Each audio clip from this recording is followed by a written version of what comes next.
Bismillahirrahmanirrahim. Assalamualaikum warahmatullahi wabarakatuh. Hari ini kita melanjutkan psikologi pendidikan dengan topik masih dengan perkembangan bahasa bagian 2.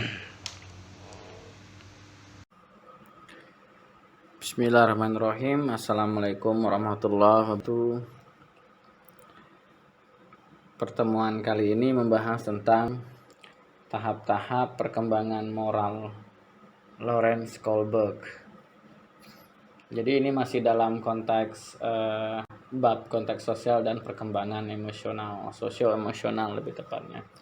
Dalam perkembangan sosio-emosional salah satu isu utama yang dibahas yaitu tentang perkembangan moral.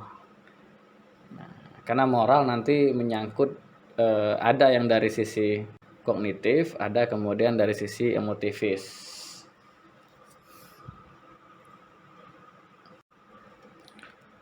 Sebelum kita masuk ke pemikirannya yang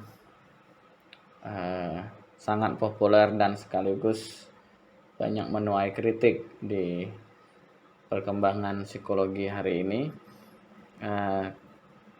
kita perlu tahu siapa Lorenz Kohlberg. Ini ada sedikit biografi ringkas. Kelahiran di Brownsville, New York. Dia di akhir hidupnya tercatat sebagai profesor di bidang psikologi di Amerika. Pendidikannya, bachelornya di Phillips Academy, kemudian PhD di Harvard. Memang Kohlberg dari semula itu tertarik dengan perkembangan moral anak-anak, terutama nanti di teori berikutnya. Maksud saya di teori Kohlberg berikutnya yang akan kita bahas, Kohlberg mengembangkan dan memodifikasi dari perkembangan moralnya Piaget. Mengenai biografi ringkas bisa kalian baca sebenarnya di banyak buku. Misalnya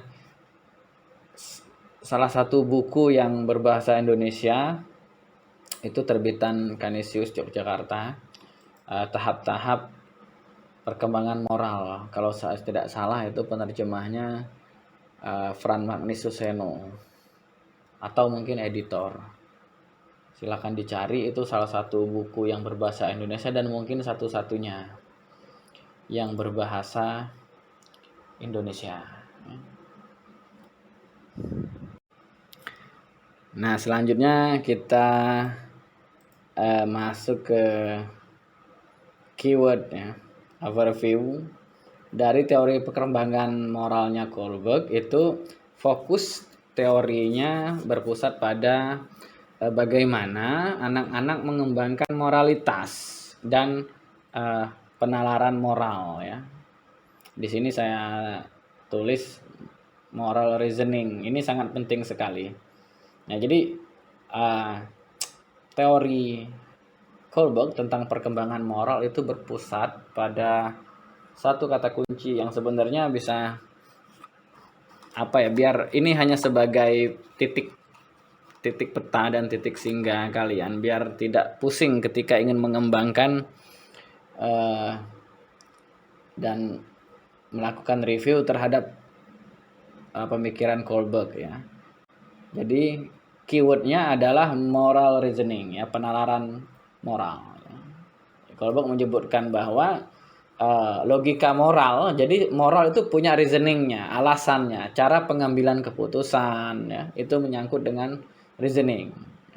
Tapi itu yang disebut dengan logika moral. Jadi moral itu seperti punya grammarnya sendiri, punya aturan, punya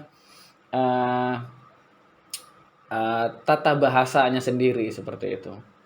Cara penarikan kesimpulan, kemudian cara penalaran, cara memberikan alasan-alasan yang berbau etis misalnya. Nah, itu disebut dengan moral reasoning. Kita bisa ringkus dalam satu istilah, satu kategori scientific namanya moral reasoning. Nah, moral reasoning ini fokus pada pencarian dan pemeliharaan keadilan seperti itu. Jadi tujuannya adalah meraih keadilan yang setinggi-tingginya. Sama seperti di Zong Piaget misalnya, tentang moral autonomous morality sama heteronomous morality seperti itu. Jadi memang dalam rangka menuju sebuah kehidupan yang baik yang berlandaskan keadilan. Seperti itu.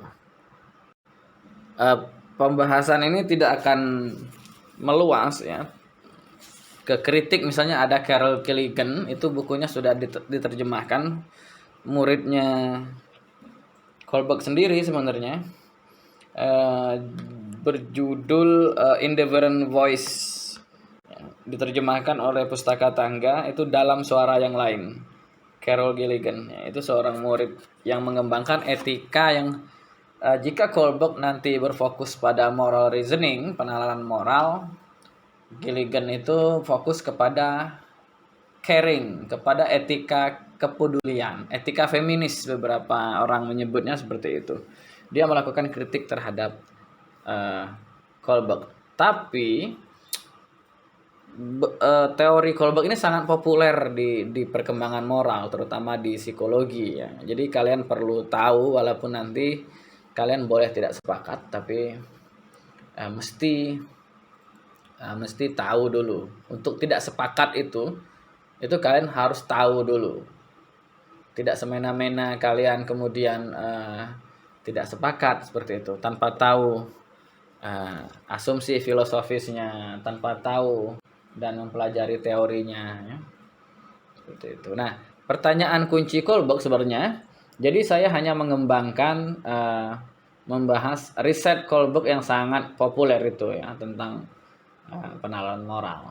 Pertanyaan kunci dari Kohlberg sebenarnya bagaimana orang mengembangkan moralitas. Itu saja. Jadi bagaimana moralitas bisa berkembang oleh manusia. Jadi bagaimana orang-orang hidup dan mengembangkan moralitasnya. Ini pertanyaan penelitian dari Kohlberg yang sebenarnya ini pertanyaan yang klasik. Artinya orang tua, para rabi, pemimpin agama, filsuf selama berabad-abad mungkin selalu bertanya ini kan, tentang moralitas, dari mulai Descartes, kemudian Kant di Jerman, mundur lagi kita ke Yunani, orang ngomong tentang apa itu ethos misalnya, apa itu moral itu kan, di Platon, kemudian Aristoteles, Socrates. Jadi urusan moralitas ini itu sebenarnya isu yang sangat sangat primitif, dalam artian sejak manusia ada, pertanyaan tentang moralitas itu sudah mulai muncul dengan konteksnya sendiri-sendiri. Nah, di psikologi pun sebenarnya dia menjadi hot issues ya, menjadi isu yang sangat tren di kajian psikologi.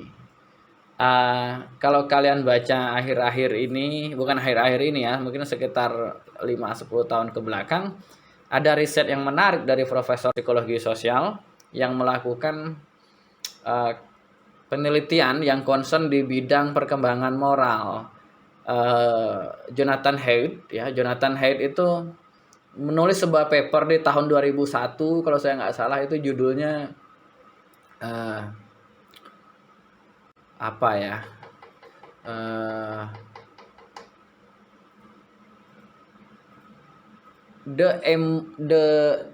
the rational dog and its emotional tales kalau nggak salah ya, seekor anjing yang rasional dan ekornya yang emosional. Jadi Jonathan Haidt menggunakan pendekatan yang sangat tidak kognitivis seperti Kohlberg. Dia memakai pendekatan yang emotivis, intuitif ya. Seperti kalau di filsafat misalnya seperti Leibniz, mungkin kemudian Spinoza mungkin mengembangkan itu ya. Nah, Kohlberg jelas di sini sangat Kantian ya. Saya tidak tahu hubungannya Kohlberg dengan filsafat Kant, tapi mengingat filsafat Kant itu sangat apa ya? Sangat mendominasi di era modern. Itu kemungkinan ya, kalian bisa buktikan sendiri, kemungkinan Kohlberg sangat terpengaruh oleh Kant tentang penalaran moral, tentang apa ya, tentang universalisasi sebuah keputusan gitu, sebuah keputusan moral. Itu ada di Immanuel Kant.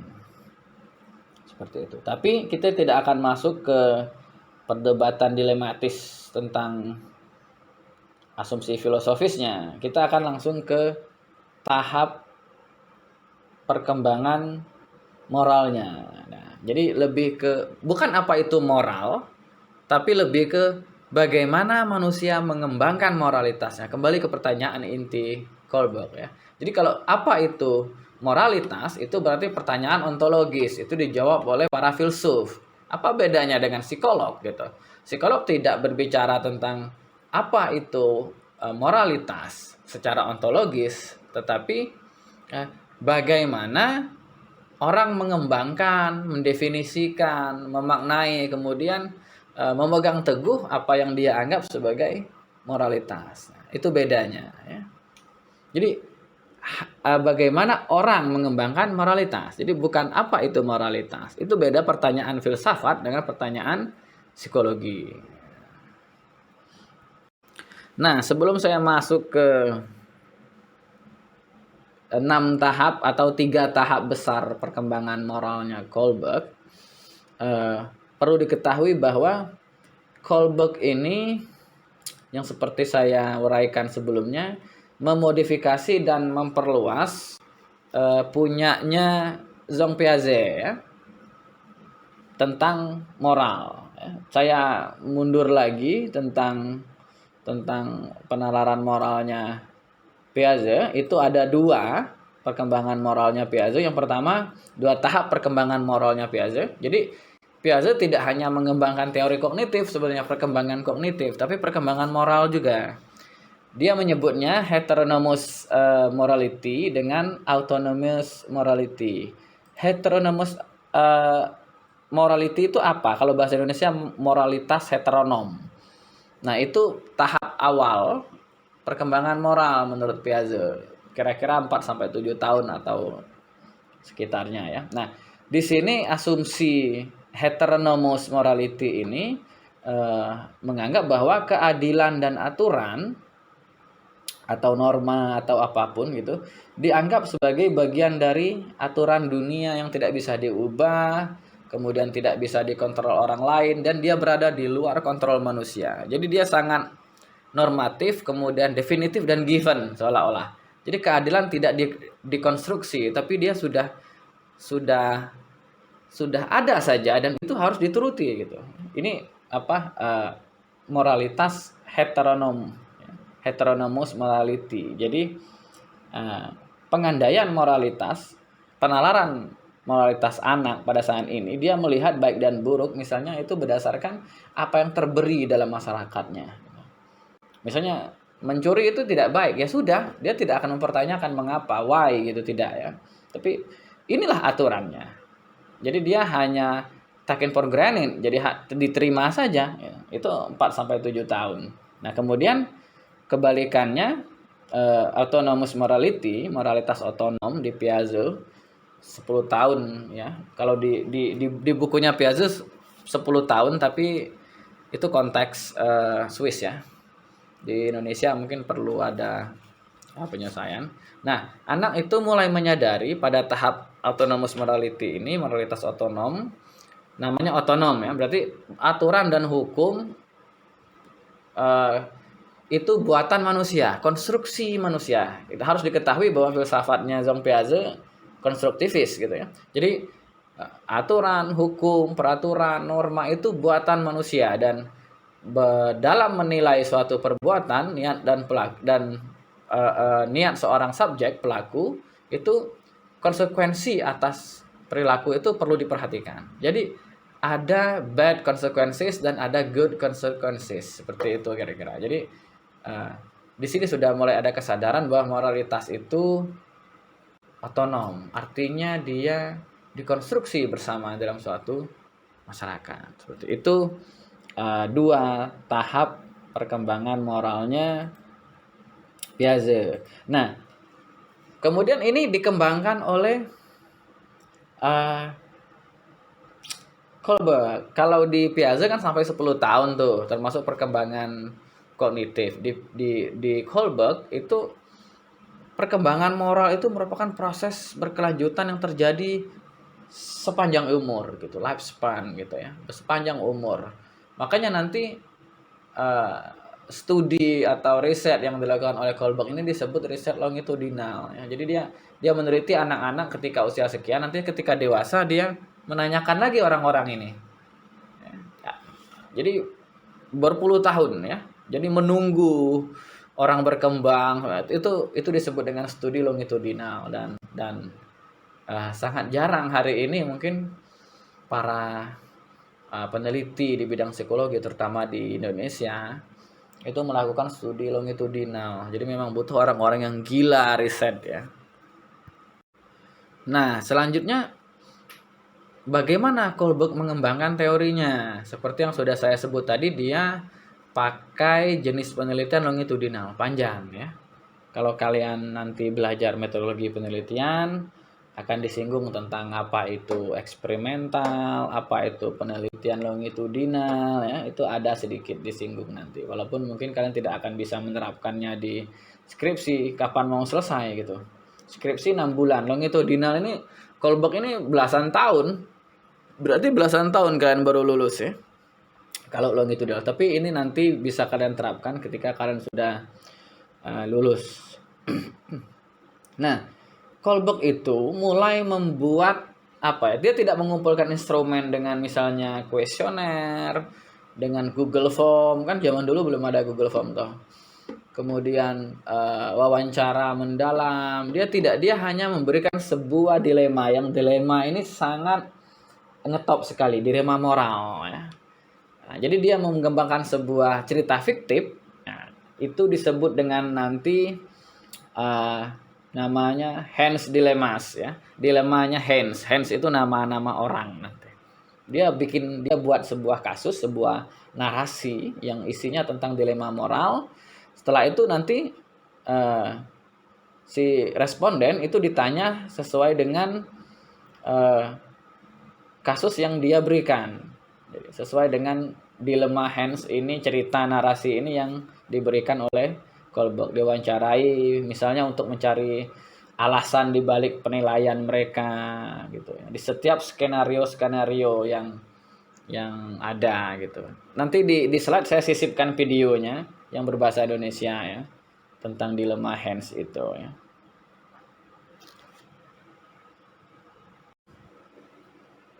Nah, slide berikutnya ini ada dilema Hans ya, bisa kalian tonton videonya. Saya nggak tahu ini bisa apa enggak. Jadi versi terkenalnya itu misalnya pada saat itu narasi yang diberikan oleh Kohlberg, istri Hans itu sedang sekarat dan satu-satunya harapan untuk hidup adalah obat yang ditemukan oleh seorang apoteker yang dijual dengan harga yang sangat tinggi. Biaya produksinya $20.000 dan si apoteker menjualnya itu $200.000 US. Ya.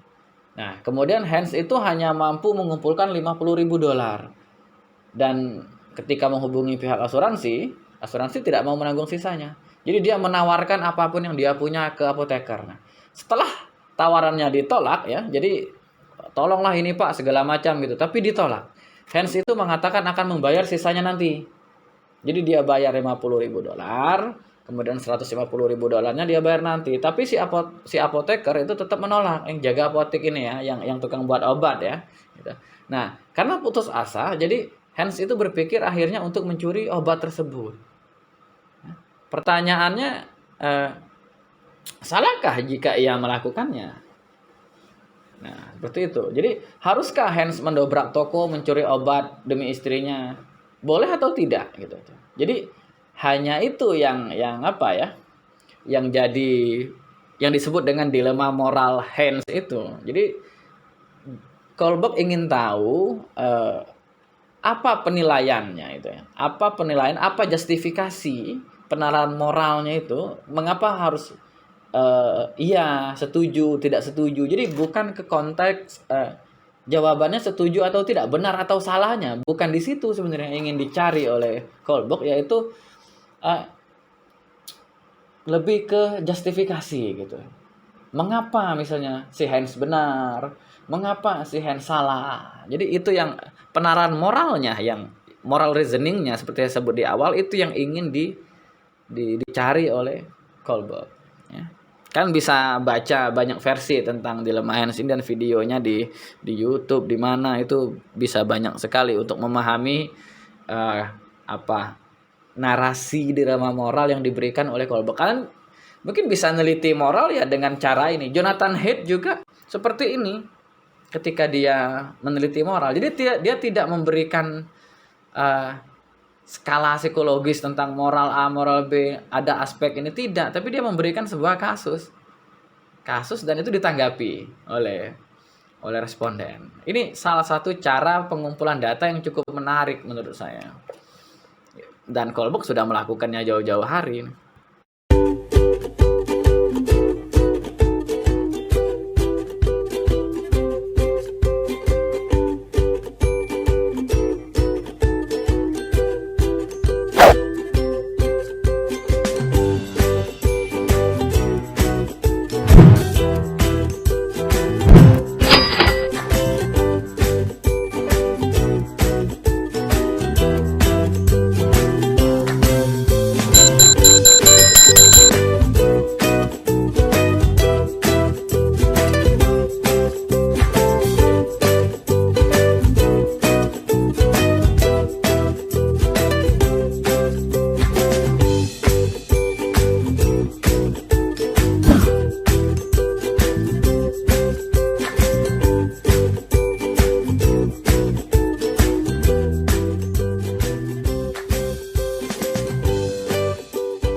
Nah, mungkin dari video yang di slide sebelumnya kalian bisa melihat bahwa seperti saya katakan berulang-ulang bahwa Kolberg itu tidak begitu tertarik dengan jawaban Hans ya, tetapi dia lebih melihat bagaimana penalaran reasoning dari masing-masing responden itu, bagaimana mereka membuat keputusan dan apa alasannya. Nah, dari alasan-alasan moral ini kemudian Kolberg mengelompokkan, membuat klasifikasi berdasarkan tahapan-tahapannya, yang kemudian ini menjadi bangunan atau konstruksi dari teori perkembangan moralnya.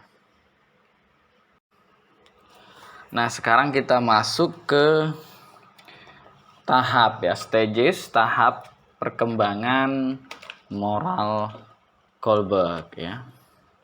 Nah, jadi secara umum sebenarnya ada 6 tahap ya. Ada 3 tahap besar, yaitu tahap pra-konvensional, kemudian tahap konvensional, kemudian tahap post-konvensional atau pasca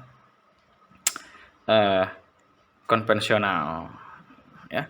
Perlu diketahui bahwa Kohlberg ini seperti di awal saya sampaikan bahwa Kohlberg ini memanfaatkan hasil penelitian dari salah satu tokoh di bidang psikologi ya, psikolog yang terkenal, Jean Piaget, yang ada 2 tahap itu ya tentang kesadaran moral. Nah, Kohlberg itu ingin mengetahui apakah kesadaran moral manusia juga itu mengalami perkembangan seperti halnya kognitif seperti itu. Ya. Nah, jadi ini sudah saya jelasin penelitian longitudinal. Jadi anak-anak selang 20 tahun kelompok yang sama kemudian dia teliti lagi dengan mengajukan pertanyaan yang sama. Jadi dilema yang diberikan itu hipotetik ya sifatnya. Jadi dia bukan kasus faktual sebenarnya. Nah, jadi jawaban yang diharapkan itu sebenarnya menyangkut 2 hal. Yang pertama, pilihan yang merupakan pemecahan terhadap dilema. Yang kemudian kedua, alasan tadi ya, alasan rasional tadi. Nah, kedua hal ini menurut Kohlberg saling berkaitan satu sama lain ya, sehingga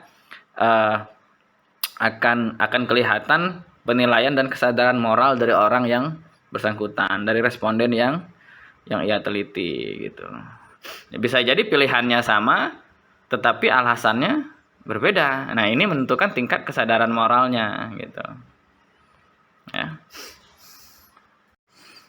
Nah, kita masuk ke tahap pertama atau level 1, yaitu level prakonvensional. Ini nanti terdiri dari dua tahap ya.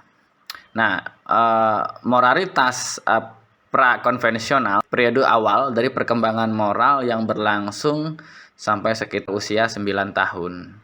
Pada usia ini keputusan anak-anak, pengambilan keputusan pada anak-anak itu lebih besar dibentuk oleh harapan orang dewasa dan konsekuensi dari pelanggaran aturan ya. Seperti di apa ya? Ada yang meringkasnya seperti ini. Nanti ada di slide terakhir saya ringkas. Ini tahap punishment dan obedience sebenarnya, orientasi hukuman dan kepatuhan ya. Jadi aturan itu untuk patuh terhadap aturan itu sama dengan gunanya untuk menghindari hukuman. Nah, seperti kita lihat di tahap pertama ya. Tahap ini prakonvensional ini ada 2 tahap. Yang pertama orientasi kepatuhan ya, dan hukuman. Nah, ini tahap dari paling awal dari perkembangan moral pada anak kecil ya. Jadi orang bukan berarti ketika dia dewasa ini hilang ya.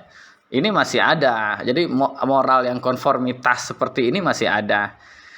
Yang penting saya ikut-ikut aja lah gitu ya, daripada saya kena marah. Nah, ya. Alasan-alasan pengambilan keputusan seperti itu sebenarnya masih di level kesadaran moral di tahap 1 sebenarnya. Nah, menurut Kohlberg, orang-orang pada tahap ini melihat peraturan itu sebagai sesuatu yang tetap dan absolut.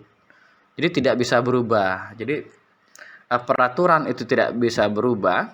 Jadi kitalah yang harus patuh atau kalau nggak patuh ya dapat hukuman. Ini moralitas anak-anak yang seperti ini.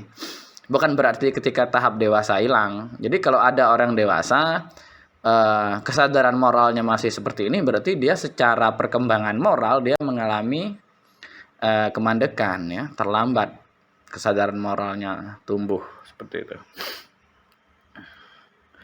Nah, kemudian di tahap yang kedua itu eh,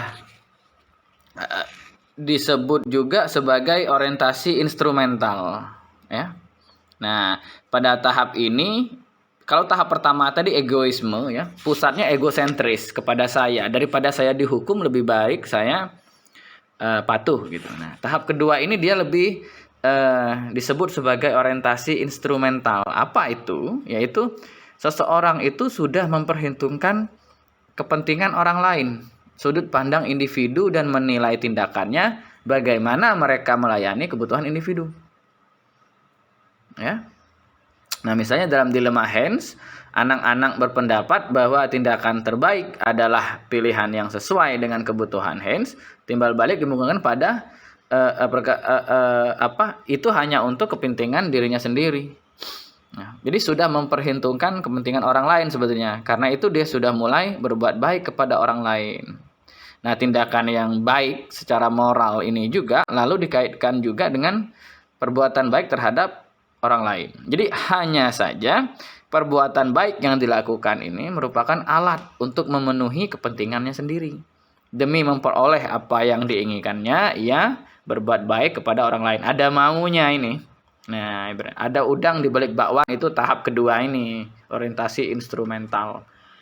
Ya, jadi baik dengan orang itu selama dengan harapan orang baik dengan kita, kemudian apa yang kita inginkan tercapai. Nah, oleh karena itu orang yang di tahap ini sebenarnya ketika tahu bahwa orang lain tidak berbuat baik kepada dirinya, maka ia akan berhenti berbuat baik kepada orang lain itu. Ya, kesadaran ini sering disebut kalau Pak Sonny Craft itu menyebutnya sebagai kesadaran moral dagang. Gitu. Nah, jadi masih instrumentalistik, masih sangat memperalat, manipulatif seperti itu ya. Nah, berikutnya di level yang kedua yaitu tahap konvensional. Nanti tahap ini dibagi dua lagi. Nah, ini ditandai dengan diterimanya aturan-aturan sosial tentang apa yang baik, apa yang bermoral, apa yang tidak baik ya.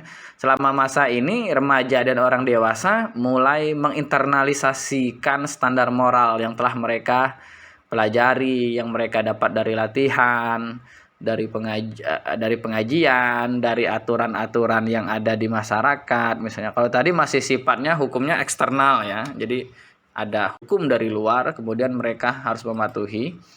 Pada tahap ini sudah ada internalisasi seperti itu ya.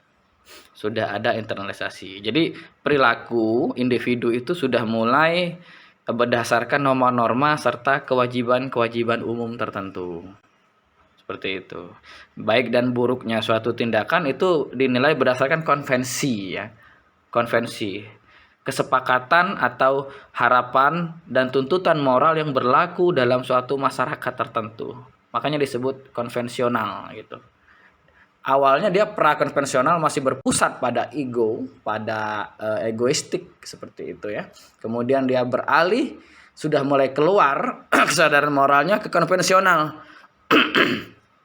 Jadi kalau dalam satu masyarakat misalnya ketemu orang tua cium tangan, ya pasti anak yang berada di tahap ini dia cium tangan. Karena menurut konvensi, menurut kesepakatan dari masyarakat kami, cium tangan, kalau nggak cium tangan kepada orang tua, itu tidak sopan mungkin. Jadi sopan santun, norma-norma, dan segala macam aturan itu referensinya dari konvensi yang berlaku di masyarakat.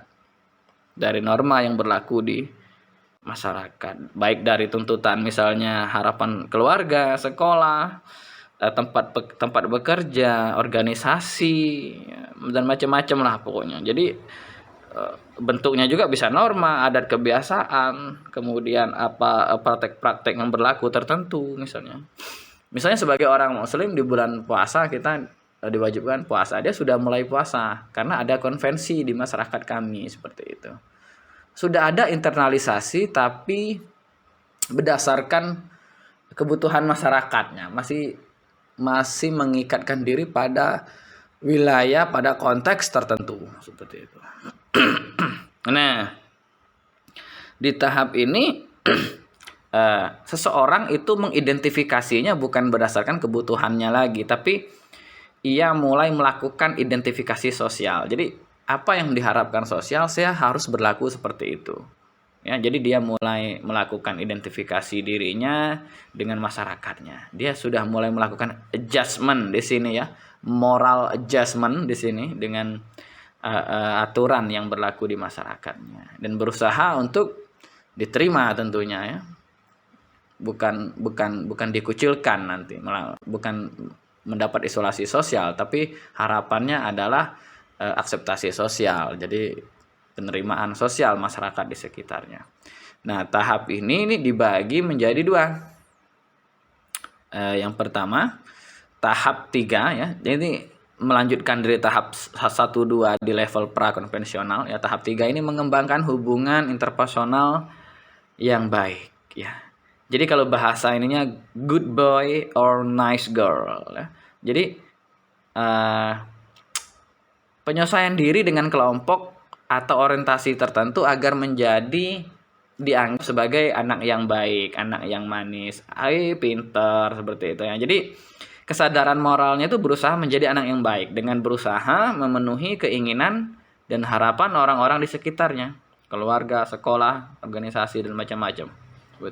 Nah, demikian pula penilaian moral yang diajukan ya, terutama berkisar pada tindakan seseorang sesuai dengan harapan dan keinginan masyarakatnya.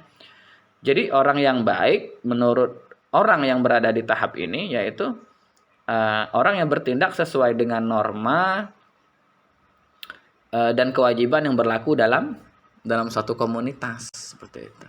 Nah, kemudian tahap yang keempat menjaga ketertiban sosial. Ini tahap orientasi hukum ya dan ketertiban sosial seperti itu. Pada tahap ini ketertiban sosial mulai dipertahankan ya. Orang mulai mempertimbangkan masyarakat secara keseluruhan saat membuat penilaian. Jadi fokusnya menjaga hukum, orientasinya itu ya, hukum dan ketertiban yang mengikuti aturan dan menghormati otoritas yang berlaku dan sebagainya seperti itu. Jadi sasaran orang mulai diperluas, sasaran pertimbangan moralnya dia tidak lagi hanya sekedar mempertimbangkan pada komunitas tertentu, tapi lebih luas. Misalnya menyangkut kelompok agama dan budaya gitu. Jadi bukan lagi di keluarga kami gini loh, itu kan tahap ketiga tuh. Di keluarga kami, anak yang baik itu adalah 1, 2, 3, 4 seperti itu. Tapi dia sudah mulai memperluas ya. Memperluas misalnya kelompok agama dan tertentu.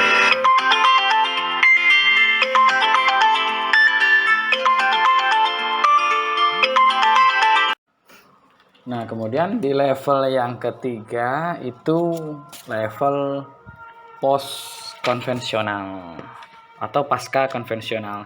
Di tingkat ini juga bisa disebut dengan prinsip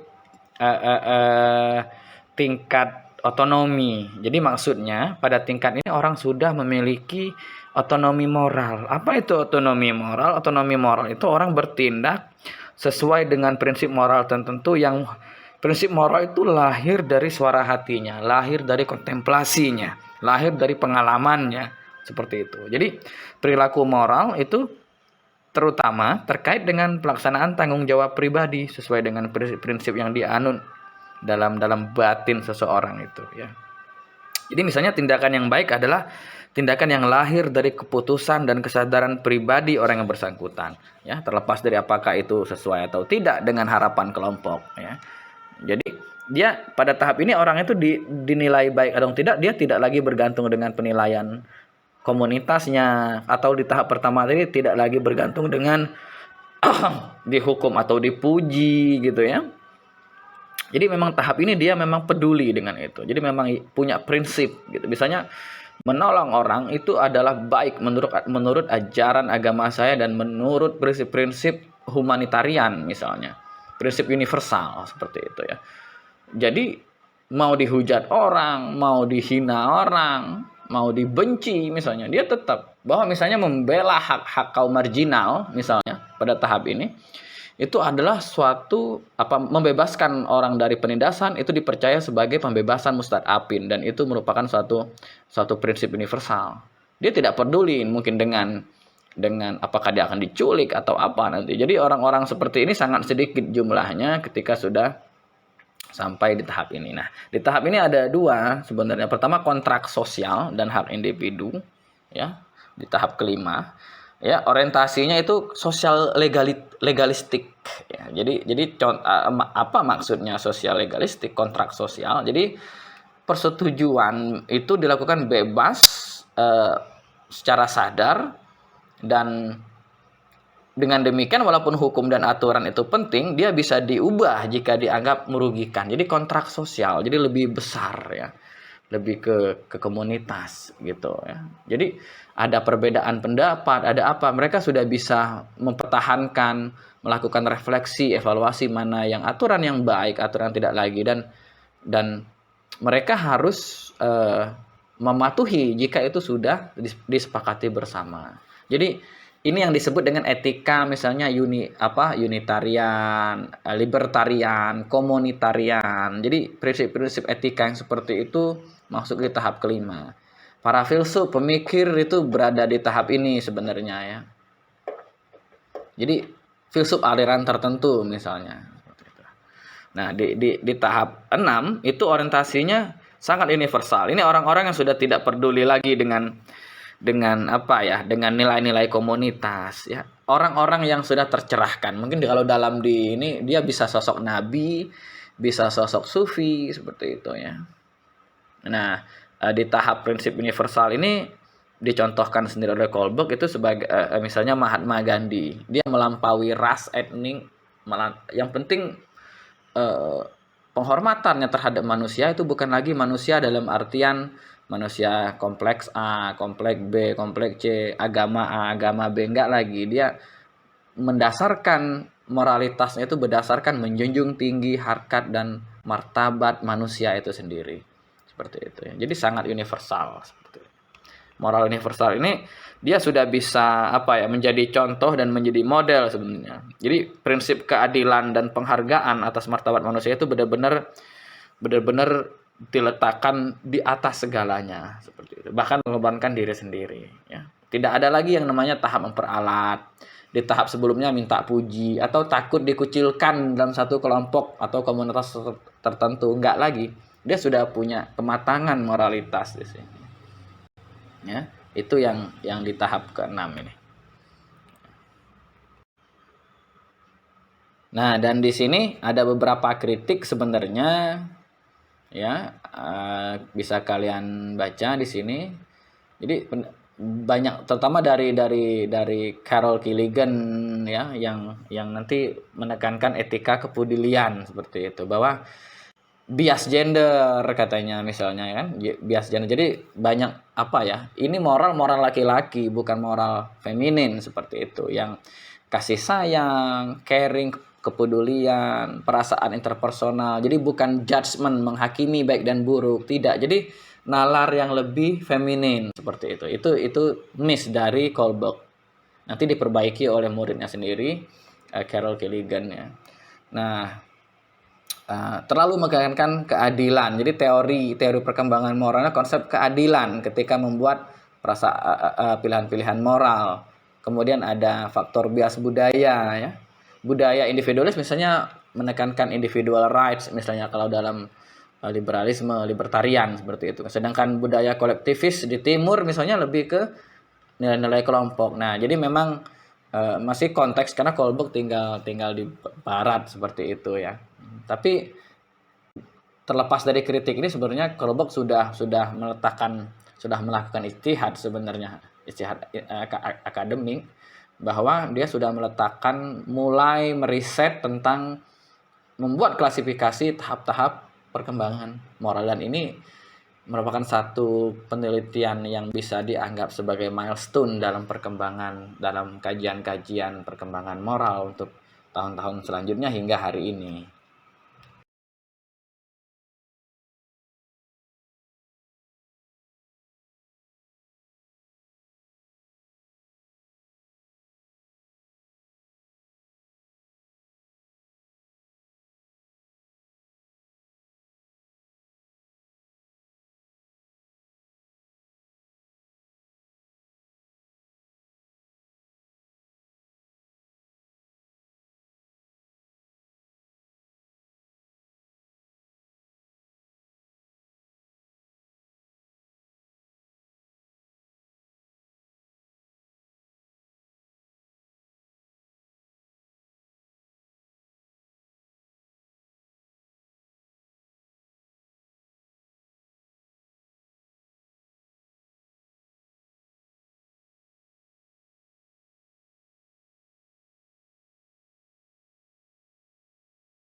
Nah, berikut ada ringkasan ya, ringkasan. Jadi ada 3 tahap. Yang pertama prakonvensional itu ada 2, step 1 dan step 2. Ya. Yang pertama tadi kita ngulang sedikit tentang punishment dan hukuman dan kepatuhan itu dilakukan untuk menghindari hukuman. Ya.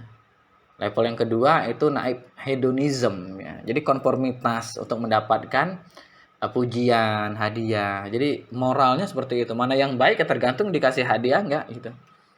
Makanya kalau perilakunya buruk, melatih anak jangan dikasih hadiah gitu. Biar dia tahu oh itu tidak baik gitu. Dia tidak bisa berdasarkan agama saya, berdasarkan nilai-nilai kemanusiaan ini melanggar, nggak bisa belum ya. Kemudian di tahap kedua, tahap konvensional, jadi nilai orientasinya itu bukan lagi egoistik seperti hedonism, kemudian takut dihukum, pengen dipuji, tapi lebih ke nilai-nilai yang dianut komunitas, good boy, atau bagaimana sih citra menjadi gadis yang baik, misal dalam satu komunitas tertentu seperti itu.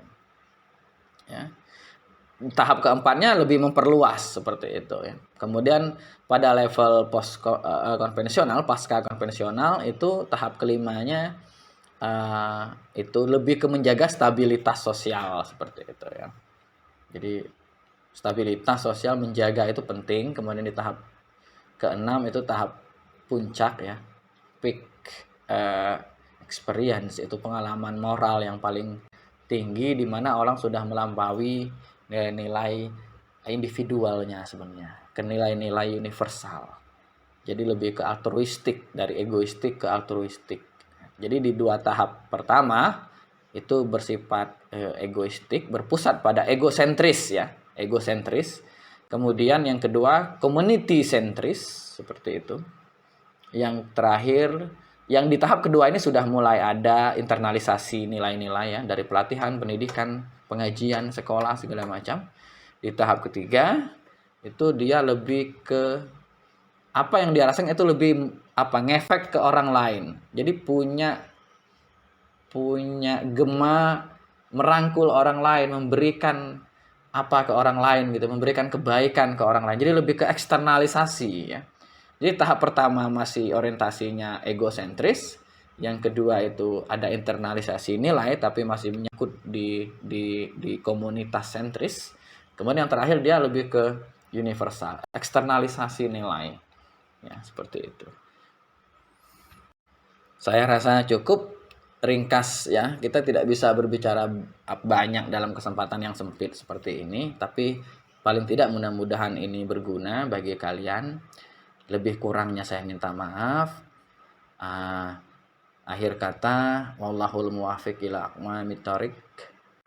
Assalamualaikum warahmatullahi wabarakatuh.